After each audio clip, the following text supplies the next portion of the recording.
আসসালামু আলাইকুম। Easy learning for জুনিয়র্সের পক্ষ থেকে সকলকে শুভেচ্ছা ও স্বাগতম। আমরা এখন নবম শ্রেণীর ডিজিটাল প্রযুক্তি এই বিষয়টি ষান্মাসিক সামষ্টিক মূল্যায়নের কাজ ৮, ৯ এবং কাজ ১০-এর উত্তর দেখে নিব। কাজ ৮-এ বলেছে সম্মেলন বা অনুষ্ঠানে তোমাদের উপস্থাপনা বিষয়ক একটি প্রচারণার নোটিশ স্কুলের গুগল সাইটে প্রকাশ করো অথবা ধাপসমূহ খাতায় লিখো। তাহলে এরপর রয়েছে কাজ ৯, পোস্টার ও ভিডিও প্রস্তুতিতে ব্যবহৃত তথ্য ও মিডিয়ার ক্ষেত্রে মেধাস্বত্ব বা কপিরাইট সংরক্ষণ করতে হবে। এজন্য তোমার ভিডিওর ক্ষেত্রে মেধাস্বত্বের কোন কোন বিষয়গুলো প্রযোজ্য তা যুক্তিসহ লিখো। তাহলে চলো আমরা কাজ ৯-এর উত্তরটা দেখে নেই। আমরা এখানে লিখেছি তোমার তৈরি পোস্টারে মেধাস্বত্ব বা কপিরাইট সংরক্ষণ করতে হবে। কোন কোন বিষয়গুলো প্রযোজ্য হবে তা হচ্ছে কপিরাইট নীতি। আপনার ভিডিও বা পোস্টারে কপিরাইট নীতি ব্যবহার করুন যা আপনার মধ্যে সমস্ত অধিকার সংরক্ষণ করবে। এটি ব্যবহারকারীদের আপনার কন্টেন্ট ব্যবহার করতে অনুমতি দিবে এবং আপনার সমস্ত অধিকারগুলো সংরক্ষণ করবে। এরপর রয়েছে যাচাই ও অনুমোদন।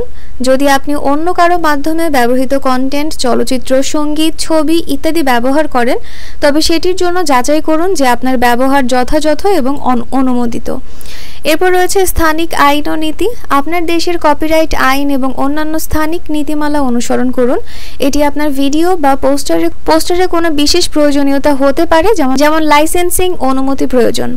এরপর রয়েছে লাইসেন্সিং এর ব্যবহার। আপনার যদি কোনো ছবি, মুভি, ক্লিপ, সঙ্গীত ইত্যাদি ব্যবহার করেন যা আপনার নয় তবে সেটির জন্য যদি আপনাকে লাইসেন্স প্রয়োজন হয় তাহলে সেটি অর্জন করুন। সংলগ্নকরণ স্থাপন করুন।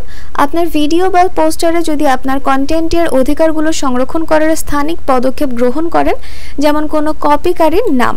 তো আমাদের কাজ ৯-এর উত্তর দেখা হলো। পরে রয়েছে কাজ ১০, প্রত্যেকে যার যার খাতায় আজকের প্রজেক্টের দলের সদস্য হিসেবে নিজের দ্বারা সম্পন্নকৃত কাজগুলো উল্লেখ করো।